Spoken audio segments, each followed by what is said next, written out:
Dogman on Werewolf Path, a New York State Dogman story. Dear Scary Stories NYC. Hey, I like your show, except that you almost never seem to have stories from your own state of New York. I've been holding off telling my New York Dogman story because my wife and several others close to me have asked me not to broadcast it. They've reluctantly agreed to let me tell it to you in this anonymous form, with all of their names deleted or changed, and certain parts of the story sort of streamlined. So I can't tell you that this is 100% fact, but the incidents with the Dogman are reported in as detailed and honest a way as I can remember. Although I want to give you all the facts, I want to remain married more. So this is the version my wife said she was okay with me sending to you. Although none of my family wanted me to give you any facts about the location at all, I prevailed upon them that the place it happened in is a good part of the story in and of itself. You see, I had two different brief encounters with what I believe to be the same Dogman, and both happened in the same part of Long Island, outside of New York City. This was pretty far out on the island, where it's more exclusive and rich. There are two golf clubs sort of to the north, and a polo club sort of to the south, don't you know? It's also not far as the crow flies from Plum Island, and those places where the experiments that Stranger Things fictionalized happened in real life. Sadly, I can't get into how I came to be out there at the time, at least not without my wife divorcing me. But the fact remains that there I was. And no, I have no magical psychic powers like the people on that show. So I think I already mentioned that this is the story of two different Dogman sightings or encounters. The first one was more of a sighting, I guess. Here's how that all happened. This person who wants me to call them Individual A and I were driving toward one of those golf courses over there along Millstone Road. Now to me, Millstone Road sounds like the name of a street from the Flintstones cartoons. So, whenever I used to drive it in those days, I'd be making jokes about seeing dinosaurs or cavemen lurking in the bushes.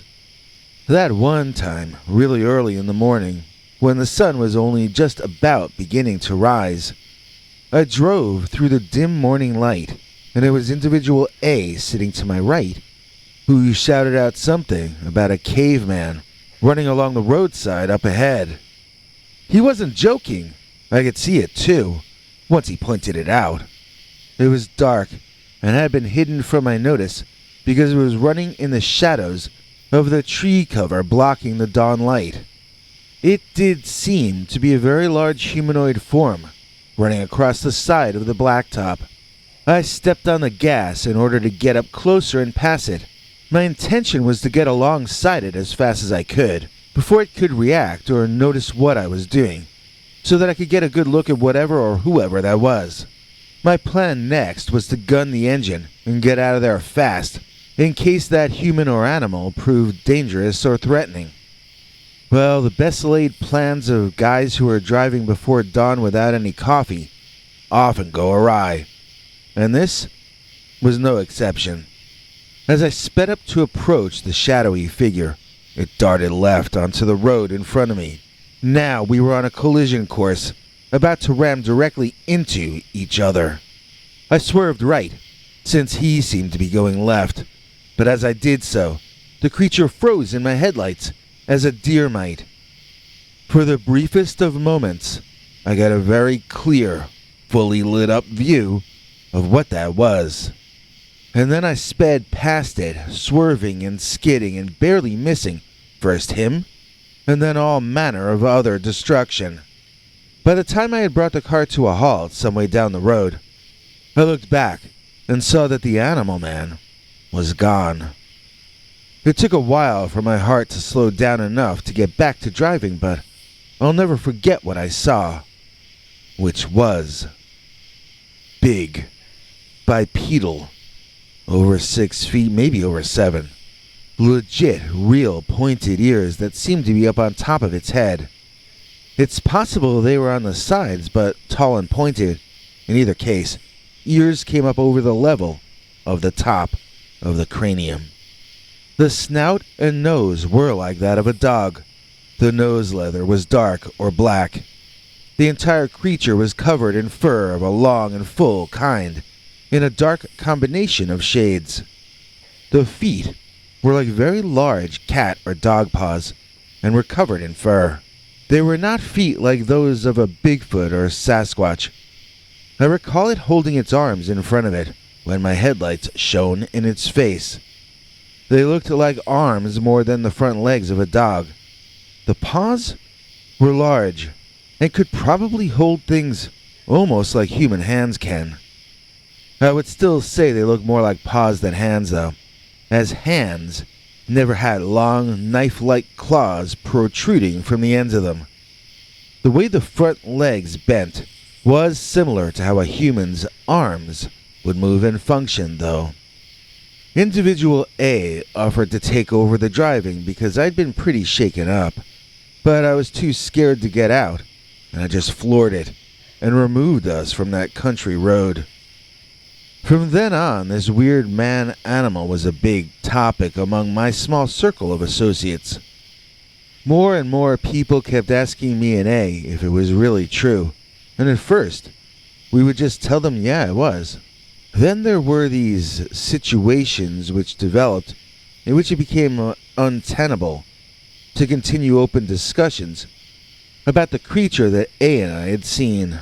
I fell in with a bunch of guys who continued to wonder about the creature long after it became a dangerous topic to discuss in our little world.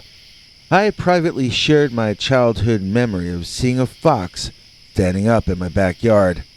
I had heard noise in the night and shone my flashlight. I caught the fox standing, possibly leaning against a tree, but also possibly standing up under his own power. His eyes shone bright, like something from a horror movie, and it scared my younger self. I dropped the flashlight and ran inside, where my mind and brain put it together that I had just seen a fox, not a space monster. I still waited till the sun came back up to go out there and get that flashlight back, though. My sighting of the dog-headed beastman on the road that early morning was very similar, in that I had him fully illuminated for just the briefest of moments. The thing is, this time, after I calmed down, I still didn't have a rational explanation for what I'd seen.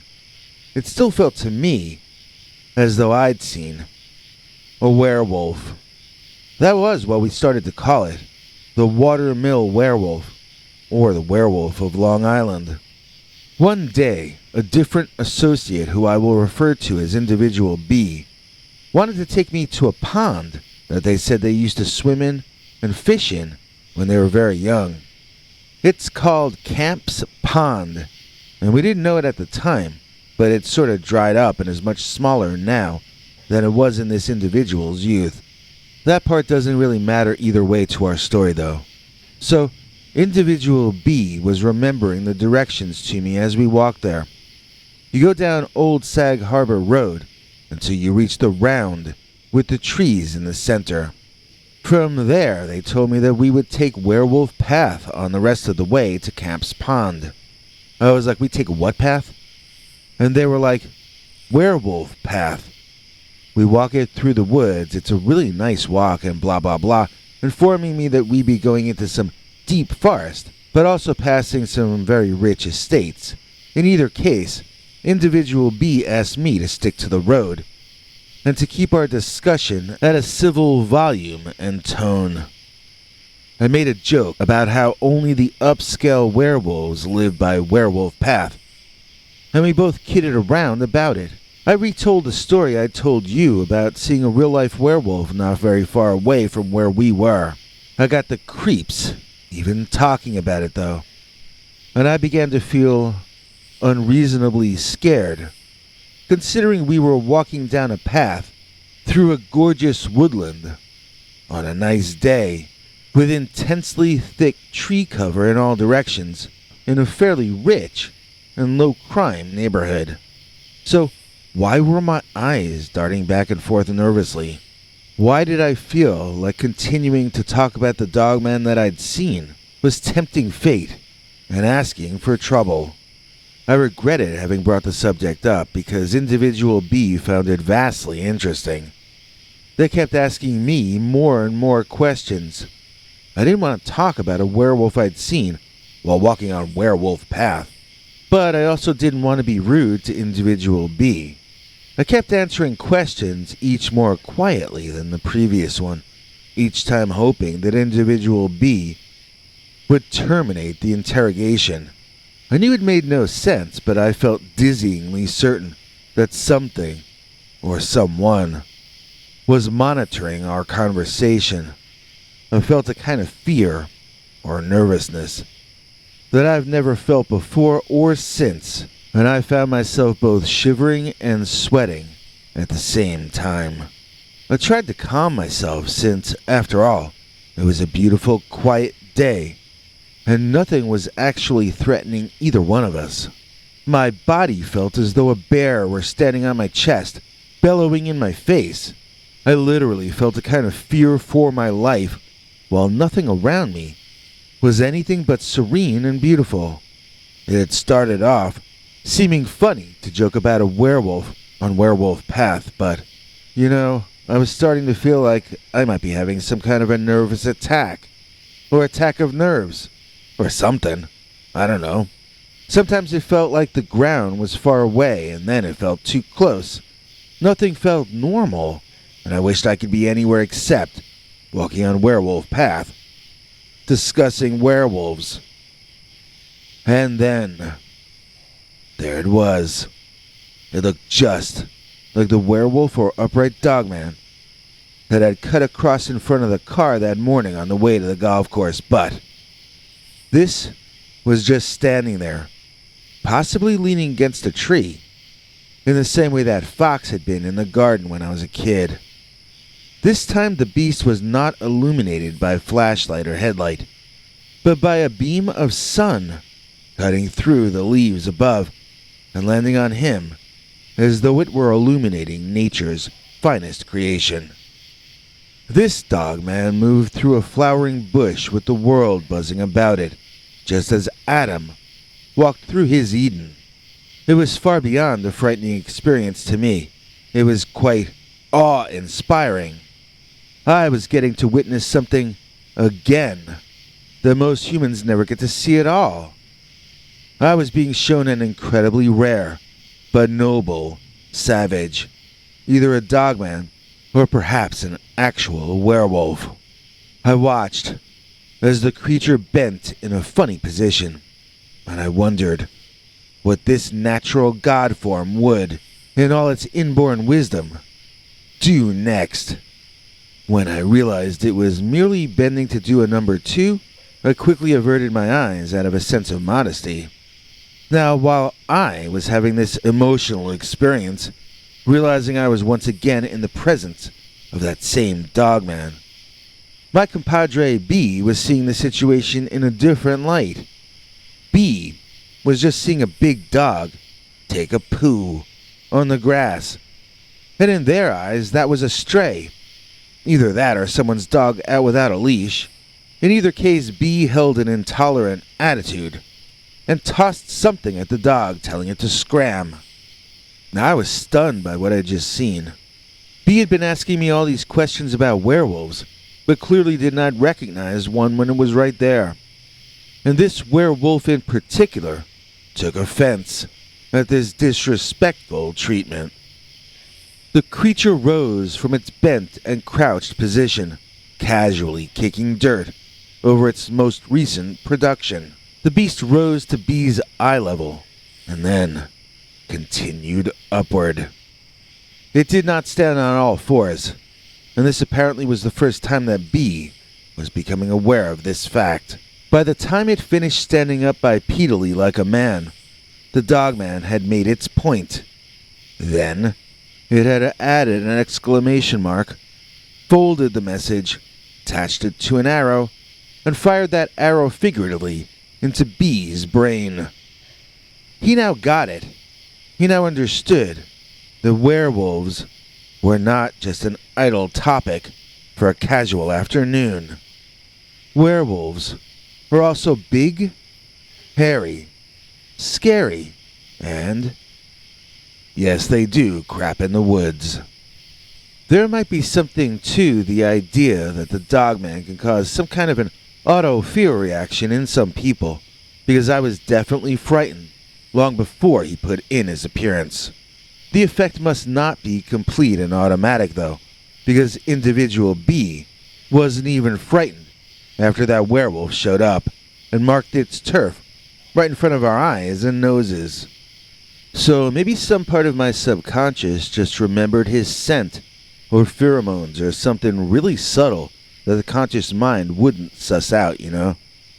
Something must have been different about that environment on Werewolf Path that told my unconscious, or superconscious mind, that something bad was likely to happen. How else to explain how uncomfortable I felt? Maybe it wasn't that I was more sensitive than B.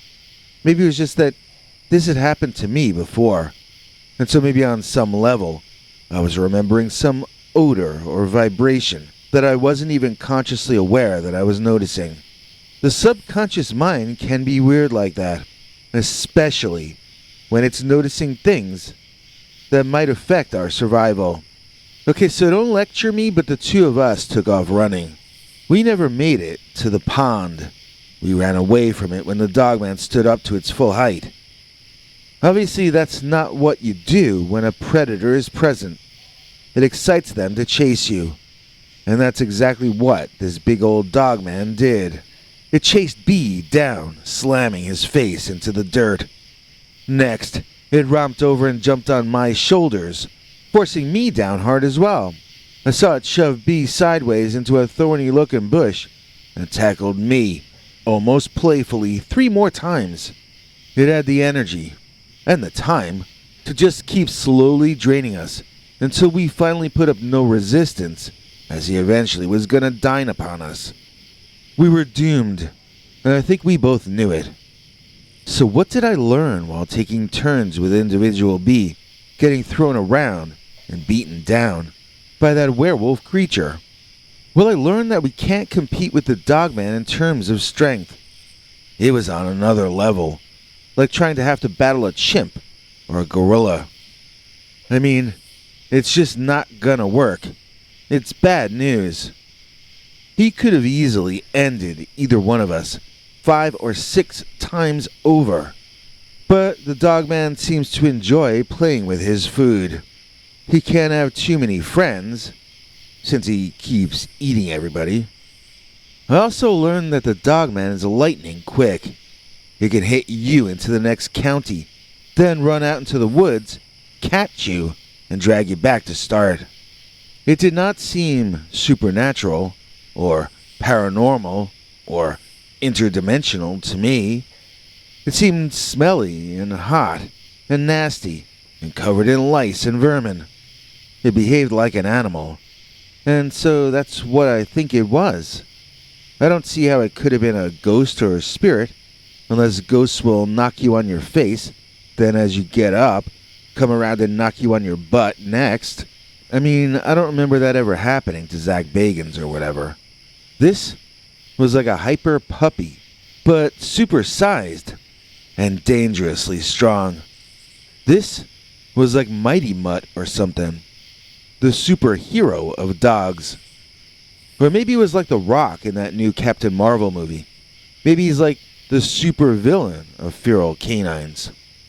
So there was a car pulling out of a driveway at some point that started beeping at us to get out of the road so that it could pass. I was winded and lying on the ground for the 5th or 6th time, but I got up and apologized. That driver must have thought we were drunk, as the Dogman had run away at the vehicle's first approach. So if people tell you that there are no werewolves or dogmen in New York State, ask them why there's a road named Werewolf Path in Watermill, New York. If they're honest, they'll admit that they don't have an answer to that question. Was it just a coincidence that the two of us got our butts handed to us by a werewolf on a path named after the thing that handed us our butts? I don't know. I mean, maybe it was pure chance. Maybe we were the only two humans in history who ever got jumped and rumbled by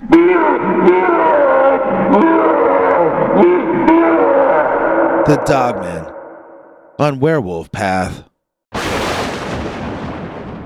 There's a fun channel member who I remember. Their comments hit it out of the park. There's no debate at any rate that I'm talking about the Super Spark. Please join me in thanking Super Spark, our executive producer, who made this episode possible. Super Spark is a channel member and gets to see our secret uncensored stories. We literally wouldn't still be here without our channel members, PayPal Club members, and those who donate to our paypal.me/PeterBernard209 direct donation page. That saved us from emergencies on a number of occasions. Here to explain more is our international TV spokesmongrel, Henry Lee Dogman.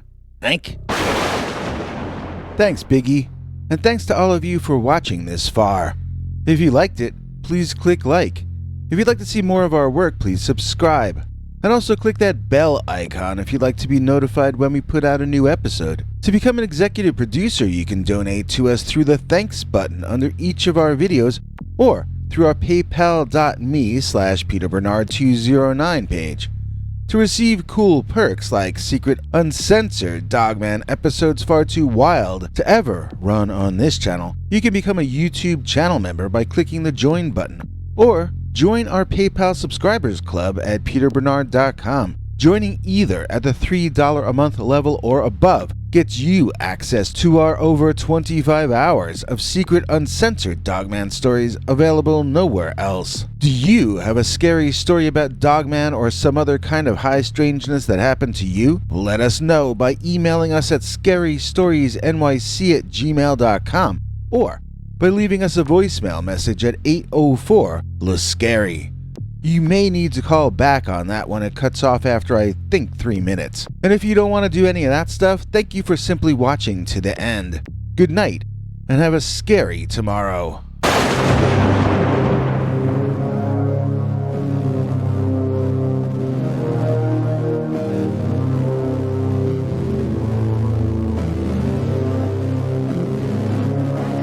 Come back for more scary stories.